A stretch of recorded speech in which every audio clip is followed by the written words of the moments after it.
देशाच्या समुद्री क्षेत्रामध्ये 10 लाख कोटींची महाभरारी समुद्री क्षेत्रात होणार 10 लाख कोटींची गुंतवणूक करार तर दिवाळीनंतर पंतप्रधान मोदींच्या उपस्थितीमध्ये होणार करार।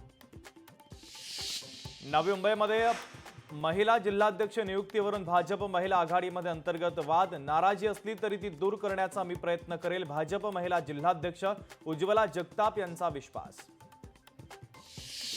MBBS प्रवेश प्रक्रियेमध्ये मोठा घोळ, राज्याच्या कोट्यात बाहेरचे विद्यार्थी 152 विद्यार्थ्यांच्या कागदपत्रांमध्ये त्रुटी।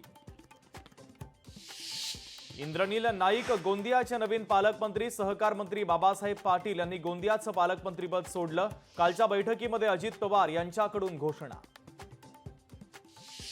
वसई विरारमधील अनधिकृत बांधकाम प्रकरणी आरोपींची 71 कोटींची मालमत्ता ईडीकडून जप्त, माजी आयुक्त अनिल कुमार पवार यांची सुद्धा मालमत्ता जप्त।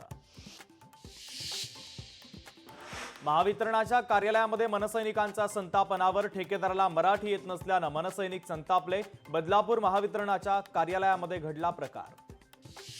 अहिल्यानगरमध्ये डॉक्टरकडून लाटले 7 कोटी 17 लाख रुपये, सायबर गुन्हेगारांनी डॉक्टरकडून पैसे लाटले, डिजिटल अरेस्टच्या नावाखाली घातला गंडा।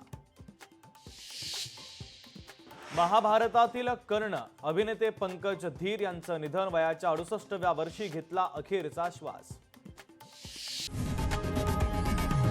लोकशाही मराठी ऐका, पहा, जागरूक रहा।